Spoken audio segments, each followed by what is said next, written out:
ঈশ্বর তোমার সাথে ছিলেন, তোমার সাথে আছেন এবং তোমার সাথেই থাকবে। শুধু বিষয়টা হলো যে আমরা এটা বুঝতে পারি না, তাকে ফিল করতে পারি না, তার কথা আমরা শুনতে পারি না। অনেক সময় না এরকম হয় যে কিছু কষ্ট, কিছু কথা এমন আছে যেটা শুধু তুমি জানো আর একমাত্র উনি জানেন, আর উনি তোমাকে হেল্প করতে চাইছেন, কিন্তু আমরা ওটা বুঝতে পারি না। কিন্তু বিশ্বাস রাখো, যখন তুমি আর সহ্য করতে পারবে না, তখন উনি কোন রূপে যে তোমার জীবনে আসবে তুমি জানো না, আর সে এসে তোমার লাইফটাকে পাল্টে দেবে। তখন তোমার চোখে জল চলে আসবে, বিকজ তুমি যেটা ফিল করবে তখন, সেটা তুমি এর আগে কখনোই ফিল করোনি। আর হয়তো আজকের এই ভিডিওটা একটি ইঙ্গিত যে উনি তোমার জীবনে আসছেন। শুধু আর একটু ধৈর্য রাখো আর ওনার উপরে বিশ্বাস রাখো।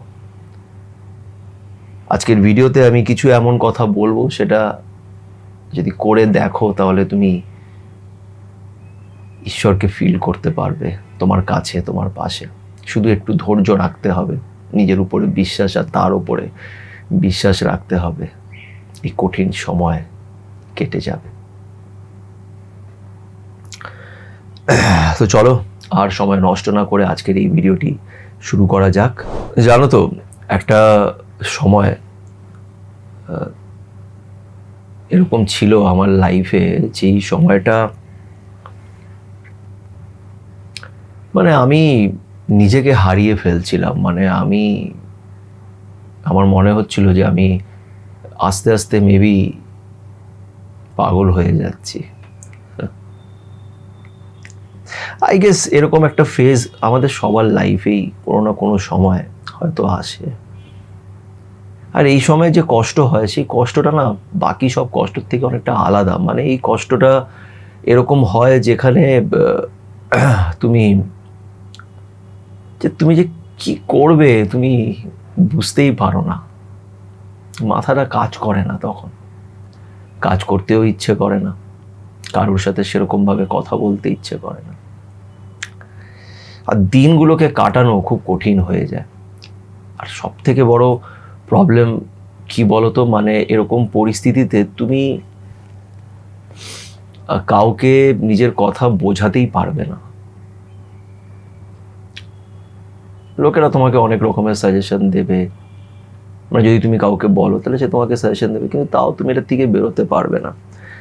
আমি অনেক পরে গিয়ে জানতে পেরেছি যে আমি এই জন্য তখন এই প্রবলেম থেকে বেরোতে পারিনি, বিকজ এই প্রবলেম থেকে আমাকে ঈশ্বরই বার করতো। এটাই ডেস্টাইন ছিল।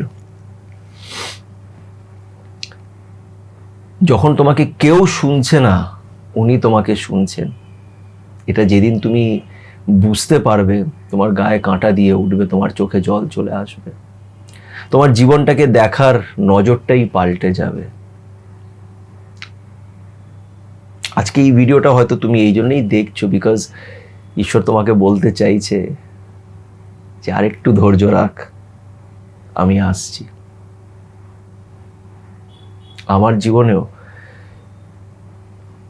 ঈশ্বর এসেছিল, আর মানে যখন এরকম একটা পরিস্থিতি আমার লাইফে এসছে যেখানে আমি আর উঠে দাঁড়াতে পারছি না, ঠিক ওই সময় ঈশ্বর আমার জীবনে এসছেন। আর আজও আমি বলি যে তুমি না এলে আমি কি করতাম। আমি every day, every moment I am grateful যে উনি সাথে আছেন। আমি রোজ সকালে আমি ঈশ্বরকে থ্যাঙ্কস বলি যে তুমি আছো, তাই আমি আছি।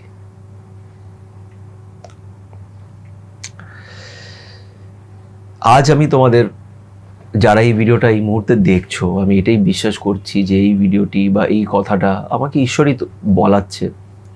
কেন আমরা সবাই কারো না কারোর জীবনে ঈশ্বরের রূপ ধারণ করে আসি, আর তাদের কিছু এমন কথা বলি যেটা ঈশ্বর আমাদের মাধ্যমে বলতে চায়, কারণ ঈশ্বর তো নিজে পৃথিবীতে আসতে পারবে না, সে কারো না কারো রূপ ধারণ করেই তোমার জীবনে আসে।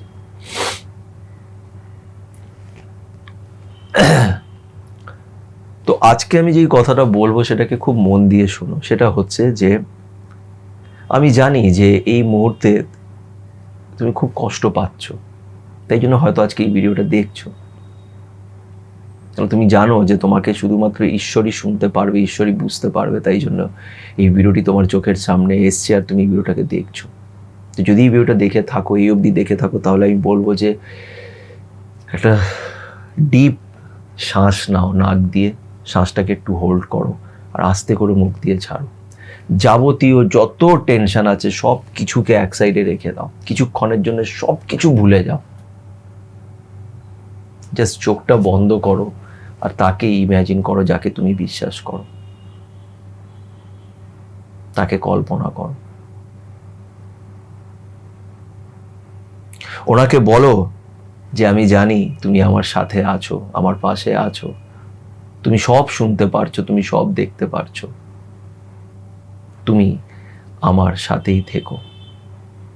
তুমি তাকে তোমার মনের ভেতরে যা কথা আছে, যেটা নিয়েই তুমি কষ্ট পাচ্ছ, জাস্ট চোখ বন্ধ করে ওনাকে নিজের কষ্টটা বলো। কিছু চেতে হবে না, ঈশ্বরের কাছ থেকে কিছু চাওয়ার দরকার পড়ে না, কখনোই না। যেটা তোমার তুমি সেটা পাবেই, কেউ তোমার কাছ থেকে চিনে নিতে পারবে না। তাই ঈশ্বরের কাছ থেকে কিছু চাওয়ার দরকার নেই, শুধু নিজের মনের কথাটা জাস্ট আস্তে আস্তে আস্তে করে বলতে থাকো। জাস্ট ইম্যাজিন করো যে উনি তোমার সামনে বসে তোমার কথাগুলোকে শুনছে।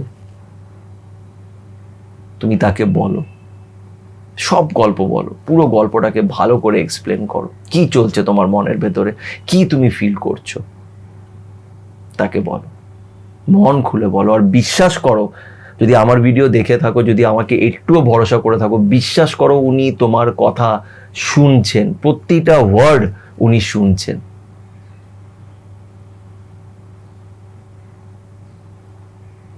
ওনাকে নিজের কথা বল। সবকিছু যখন বলা হয়ে যাবে তখন জাস্ট এটা কল্পনা করো যে ওনাকে তুমি জড়িয়ে আছো। দেখবে তোমার চোখ থেকে জল বেরিয়ে যাবে। সেই জল দুঃখের নয়, সেই জল তোমার ভেতরে যা এতদিন ধরে চেপে রেখেছো সেগুলো সব সেই জলের মাধ্যমে বেরিয়ে যাবে। জাস্ট ইম্যাজিন করো যে তুমি ওনাকে জড়িয়ে রেখেছো।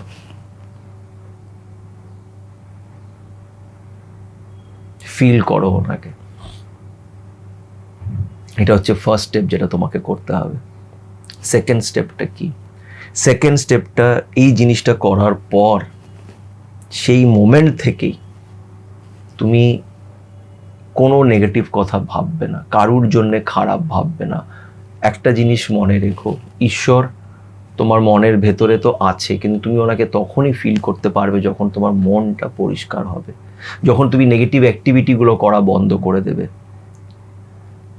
যদি তোমাকে কেউ ঈশ্বরের একটা মূর্তি দেয়, তুমি সেটাকে কোথায় রাখবে? তুমি কি কোনো নোংরা জায়গায় সেটাকে ফেলে রাখবে? না, তুমি পরিষ্কার একটা জায়গায় সুন্দর করে ঠাকুরের আসনে তাকে বসিয়ে রাখবে, বা একটা মন্দির করে সেখানে বসাবে, পরিষ্কার জায়গায় সেখানে বসাবে। ঈশ্বরকে ফিল করার জন্য মনটাকে ভেতর থেকে পুরো পরিষ্কার রাখতে হবে। আজ থেকে, এই মোমেন্ট থেকে রাগ করা বন্ধ করো, কারুর জন্য খারাপ মনে করতে হবে না। যে তোমার সাথে যাই করে থাকুক না কেন, সেটাকে তুমি সাইডে রেখে তুমি জাস্ট নিজের মনটাকে পরিষ্কার রাখো, নিজের কাজটাকে করো, আর ঈশ্বরের উপরে বিশ্বাস রাখো। বিশ্বাস রাখো যে ঈশ্বর তোমাকে দেখছেন, আর ঠিক সময় মতন, বিশ্বাস করো, ঠিক সময় মতন উনি এসে তোমাকে বাঁচিয়ে নেবে। কোনো না কোনো মানুষের রূপ ধারণ করে উনি তোমার লাইফে আসবেন আর এসে তোমাকে বাঁচিয়ে নেবে। যদি তোমার লাইফে অলরেডি এরকম কোনো মানুষ এসে থাকে যে ঈশ্বরের রূপ ধারণ করে তোমার জীবনে এসছে, এরকম তোমার মনে হচ্ছে, তাহলে সেটা কিন্তু আমাকে অবশ্যই কমেন্ট করে জানিও, বা সেই মানুষটাকে গিয়ে থ্যাঙ্কস বলো।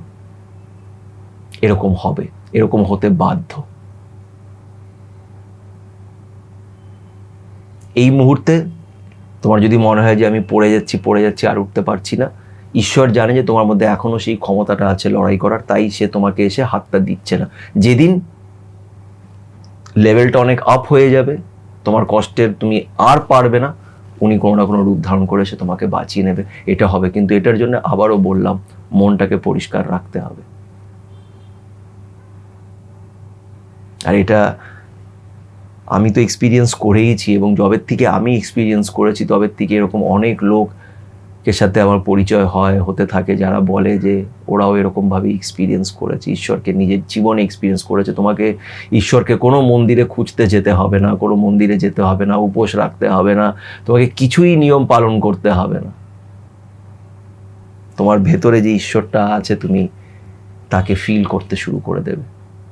কোনো একটা মানুষ আসবে যে তোমার ভেতরে সেই ঈশ্বরটাকে জাগিয়ে তুলবে।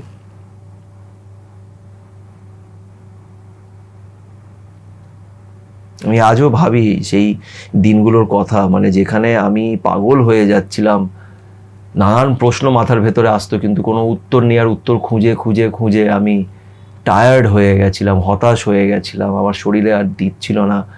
এমন মোমেন্টে আমি ভাবিও নি যে ঈশ্বর আমার জীবনে আসবেন আর আমায় বাঁচিয়ে নেবে।